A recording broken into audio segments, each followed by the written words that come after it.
Assalamualaikum warahmatullahi wabarakatuh. Perkenalkan, nama saya Ibnu Ridha Mutakim, NPM 1921020101 dari jurusan Hukum Tata Negara kelas A. Di sini saya akan menjelaskan pengertian tentang dasar hukum, syarat, dan rukun pernikahan.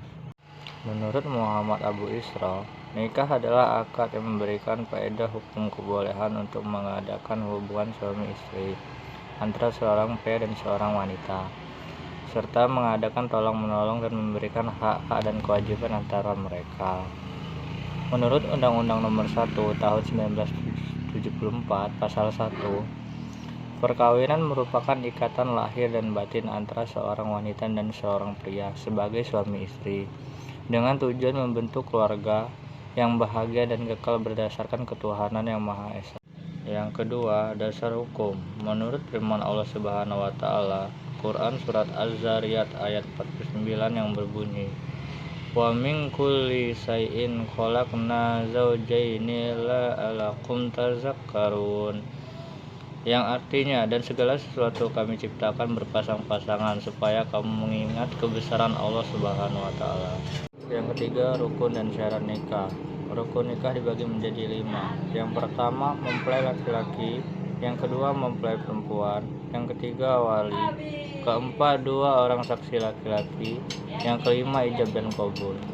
Syarat nikah. Syarat nikah mempelai laki-laki. Yang pertama, tidak ada hubungan mahram dari calon istri.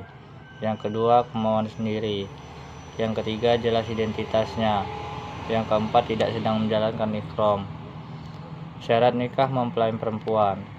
Yang pertama, tidak ada halangan syar'i. Yang kedua, tidak berstatus suami yang masih sah. Yang ketiga, tidak ada hubungan mahram. Yang keempat, tidak di dalam keadaan iddah. Yang kelima, kemauan sendiri. Yang keenam, jelas identitasnya. Yang ketujuh, tidak sedang menjalankan ihram. Syarat-syarat bagi wali. Yang pertama, laki-laki. Yang kedua, balik. Ketiga, sehat akal. Keempat, tidak dipaksa. Yang kelima, adil. Yang keenam, tidak sedang ibadah ihram. Syarat-syarat bagi saksi. Yang pertama, laki-laki. Yang kedua, balik. Ketiga, sehat akalnya. Keempat, adil. Kelima, mendengar dan melihat. Yang keenam, tidak dipaksa.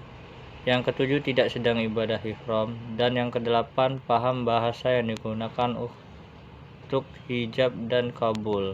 Yang terakhir, ada syarat ijab dan kabul. Yang pertama, ijab dilakukan oleh wali atau yang mewakilinya, sedangkan kabul dilakukan oleh mempelai laki-laki atau yang mewakilkannya.